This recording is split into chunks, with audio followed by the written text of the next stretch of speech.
I am Chris Brogan, and I am so very lucky to be speaking to Mr. Harvey Mackay. We're going to talk about the Mackay MBA of Selling in the Real World, which is a new book. If you've never read the other book, that old one, Swim with the Sharks, that's the best one. Harvey's the founder and chairman of Mackay Mitchell Envelope Company. You've written 6 New York Times best-selling books. You've got me by 5. I only did the one. Before we go really too deep into all the guts and meat of what you're doing, Harvey, can you tell me, how do you get so lucky to keep hitting the New York Times bestseller list? What do you do to get there? Because I'm sure people think it's luck, and I'm sure you have a different answer for that. Well, it's kind of corny. The harder I work, the luckier I get. We've heard that over and over again. But I would say that goes right to probably my number 1 chapter in the book. Practice makes perfect. That's not true. You have to add one word. Perfect practice, Chris. Perfect practice makes perfect. If you practice the right concepts over a long period of time, then your probability for success goes dramatically up. So again, I hate to say in the book, but my favorite chapter then, and to your question, is I have coaches. The reason why I haven't been lucky, I have had a predetermined plan. I think success equals, having a predetermined plan, successfully carrying it out over a long period of time, and then having a hell of a lot of fun doing it. So I've got coaches. I have a writing coach. I have a speech coach. I have a marathon coach. I have a tennis coach. I have a golf coach. I have a humor coach. I've got all kinds of coaches. And why do I have coaches? Because whatever my God-given potential is, whatever my God-given talent is, that's it. They will get it out of me. And so that's the reason when you say 6 New York Times best-selling list, I practice the right marketing concepts. I practice everything there is to do. I've got a coach, and then I focus, and then I just hit it as hard as I can, as long as I can. I don't have to worry about anything. Example, this book, I've written, 6 times 70 thoughts, 420,000 words. I read a national syndicated column for 20 years, 750 words once a week. All of those columns have 3 key words in there. Prepare to win. Boring. Nobody will ever buy. I'd rather have Swim with the Sharks without being eaten alive, a title, than Prepare to Win. But the facts are that's what the book's about. So I've prepared for this book tour, satellite radio tour, satellite television. You're my first interview. I'm excited, of course, and elated that you would have me on. I've done everything. I'll be in 28 cities in 33 days. I can't do anything more. So whatever happens with this book happens. I tend to think that people don't, when you get to a certain level of success, I don't think people realize that there's still a need for coaching. Now, obviously, a good deal of what you do is helping in coaching, either in person or through books, through programs that you've given. People don't think that coaching continues after you've hit a certain level. You've just said the opposite. Would you say that continues? When does coaching end, is the question? Well, you don't just like education. If you think education is expensive, try ignorance. You don't go to school once for a lifetime. You are in school all of your life. You are learning all of the time. I love to say this. I'm an aphorism junkie. I apologize up front, but every chapter has a Mackay's moral. When a person with money meets a person with experience, here's what happens. The person with the experience winds up with the money, and the person with the money winds up with the experience. There is no substitute for experience. All right, I'm an old geezer. I still have mentors, and coaches. And so I submit to each of the listeners out there, one at a time, and the viewers, all right, that there's no substitute for going out and finding those kinds of persons. And remember one thing that's key. There's more people out there in the marketplace that'll help you than there are people asking for help. But here's the key. I think it's a sentence as one of the chapters. Never say no for the other person. Let me explain that. People go around all their life. I can't sell this person. He or she won't be my mentor. I can't do this. No, let them say no. Don't you say no for the other person. That's a long answer. I apologize, but I learned more from your answers. I got a little excited. This office that we're we're sitting right here in this chair. 12 feet away is the front door of Mackay Mitchell Envelope Company with 550 people.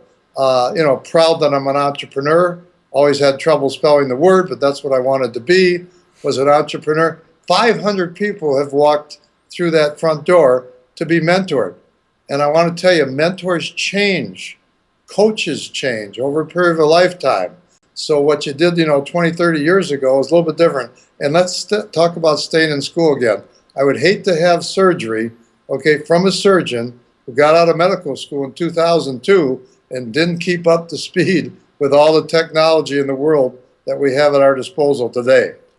That's a question that you've led me right to my question I want to talk about. You are known for being just the best helper in sales. You're one of the top people to teach on great sales tactics and experiences. And that information hasn't exactly changed as much as, the way humans interact doesn't change. But you have a chapter, it's chapter 60 in your book, that gives us people a sense of how big the Mackay MBA is, by the way, that social media is the new mega sales center. The fact that we're doing a Skype video, the fact that you reached out to me via Twitter to start this conversation and then through the rest of your organization, I think probably isn't what people would think of when they first think Harvey Mackay.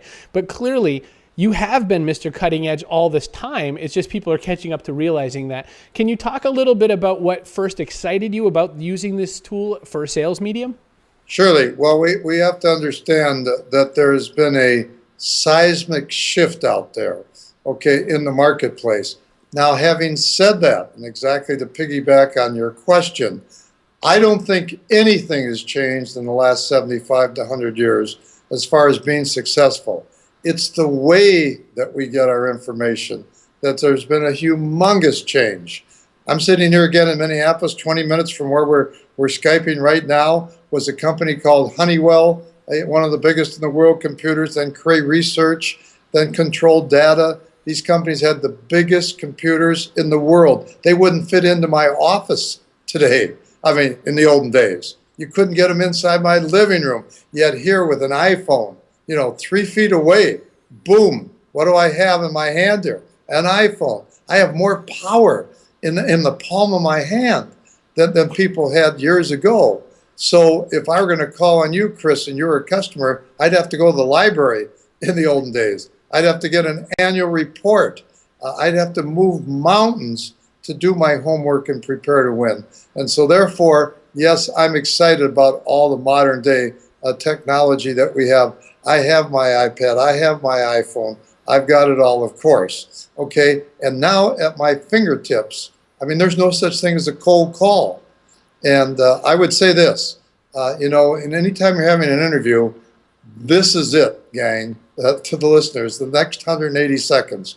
Go to samrichter.com, R-I-C-H-T-E-R, samrichter.com. He's in the book, all right? I've made speeches with him around the country. I'm mentoring him, proud that I am. He doesn't need me anymore. He's known all over the country. He'll teach you about the invisible web, all right? And you can get it right. He's got a book out called Take the Cold Out of Cold Calling.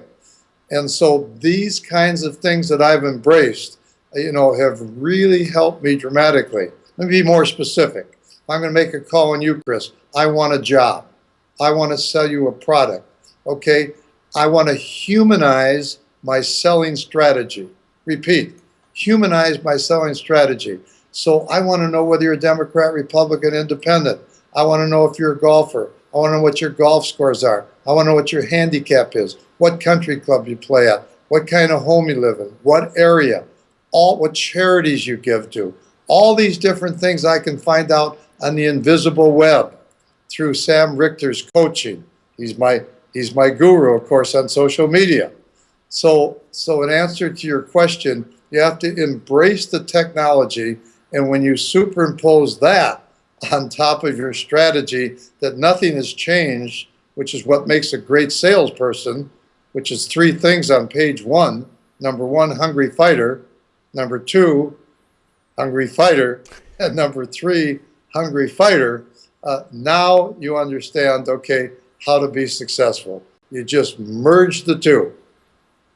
Harvey, we just got done saying nothing's changed, but there's something that we both agree on, and that's the role of women in business and all the way those stats have changed. Did you want to talk a little bit about how that's been a shift and how some people aren't really quite embracing that yet? Because you cover that pretty well in the book. I'm just curious your take.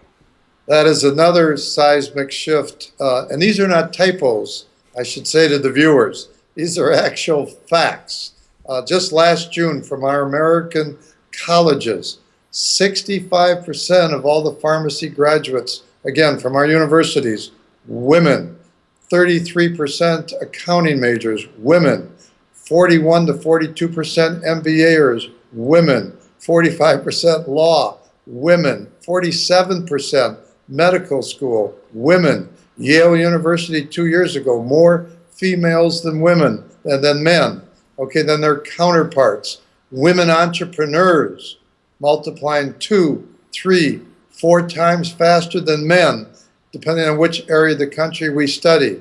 According to Carlson Wagenly, they're just 30 minutes from where we're speaking right now. All right, just 130,000 employees, largest travel agency in the world. They predict 3 to 5 years from now, women business travelers, believe it or not, all right, will equal their male counterparts.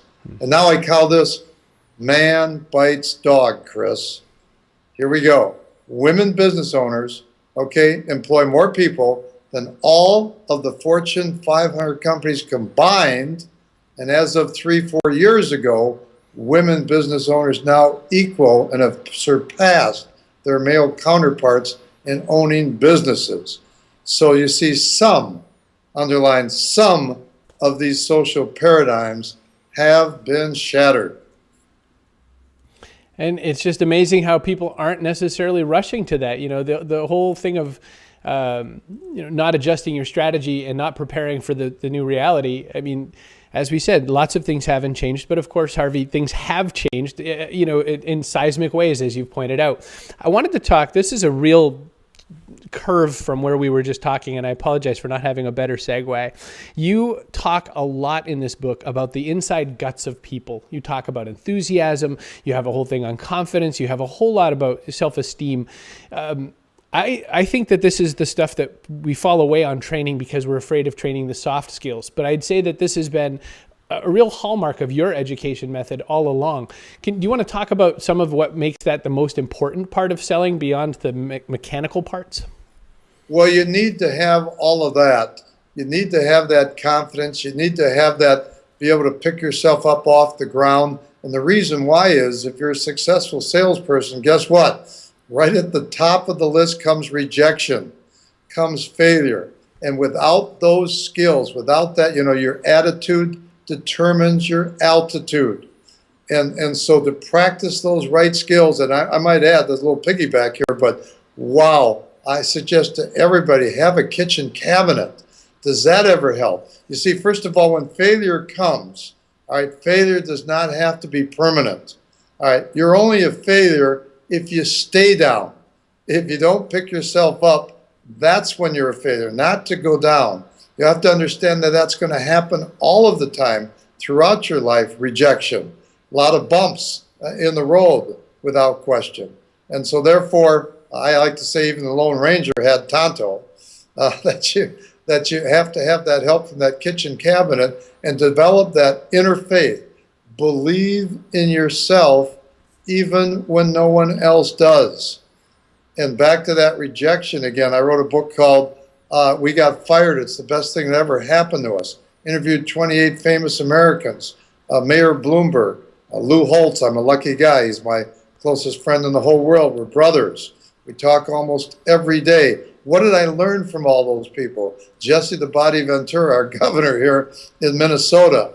Joe Torre, fired and fired. What did I learn from them? That when you're down and when you have failure, you have to learn something from it constructively. You cannot wallow in that failure. And each failure, and we all have them, if we had another hour, I could tell you about all mine, all right, that you have to learn something from it, then onwards and upwards. So those skills, again, inner confidence, clarity, you just have to have those by your side. I call them arrows in your quiver. And there's nothing like having a lot of arrows in your quiver when hard times come. I'm with you there. I have one last question. The first things you do when you wake up in the morning after biological need, what is the thing that sets Harvey Mackay up for his day? And I believe I've read it in the old days. I'm just curious what your day looks like now. What is the morning Harvey Mackay? Well, it's interesting. I was just talking about this yesterday, and I did learn it from Larry King. I was having breakfast with him at his favorite delicatessen in L.A., Los Angeles, and he said, "Wow, did I learn something last night?" Had this fellow from India on, a guru, and of course his name was 32 letters, so I can't repeat it nor remember it. My memory's the thing I forget with when it comes to that. But he said every morning he gets up in the morning, he taught Larry, okay, the eye is open, you're looking at the ceiling, and you say to yourself, it's a gift. And he told me that years and years ago, and every single morning, believe it or not, when I get up, okay, it's a gift. Now, I also have my own Mickey Mouse way of time management, and wow, is time management ever important? I always prioritize every single day. 1, 2, 3, 4, 5, 6, 7, 8, 9, 10, write it right out on a legal pad. That's all, check them off as I go through my day. When I got started as an entrepreneur at age 26 and founded the company, again, where we're Skyping from, here's the way I made out my list, because it was survival. What will make me the most money the fastest? And I did that for 6 months to survive at age 26. Now I've taken that out, of course, and I prioritize, and it really does work. And one other little tip, I try, don't always accomplish, I don't want to talk to anyone during the golden hours. The golden hours are right now, what the two of us are doing. The golden hours are when my people are calling on accounts. We have 3,000 accounts. We have a beautiful $100 million envelope company. But the golden hours are for me when I can talk to someone like you, when I can make a call and be trying to sell a new account, satisfying an old account. That's during the golden hours. I try to allow everything, okay, go to the last few hours of the day and say, I love you, even my children, but I'll see you at 6 o'clock on the phone. So little things mean a lot, not true. Little things mean everything. It's a beautiful sentiment to end with. I am so blessed to have had the time to spend with you, Harvey. Harvey Mackay is the author of the Mackay MBA of Selling in the Real World. I cannot get the title of that just every time. But it is a thick and delicious book. There's a preface by your friend Lou Holtz, of course. And I am so grateful for your time. You can go to harveymackay.com to see more of your blog and your videos and all that. Thank you so much for your time. May I take a PS, if at all possible? Please. Just because I love to teach creativity and being a differentiator. When I wrote Swim with the Sharks, I had a 4-week fight with my publisher. And the 4-week fight was I wanted to be the first author in the country to say in the last page, money back guarantee if you don't like Swim with the Sharks. Well, I prevailed. I think I was the first one. And 5 million copies were sold. 18 people asked for their money back. 7 of them, Chris, were my best friends. Now, so the reason why I say that, money back guarantee, just turn to that back page and you'll see I did it again. Wow. Money back guarantee if you don't like the Mackay MBA of Selling in the Real World. And again, I can't thank you enough taking the time out to give me an opportunity to talk about something that I love. SALES. Thank you so very much.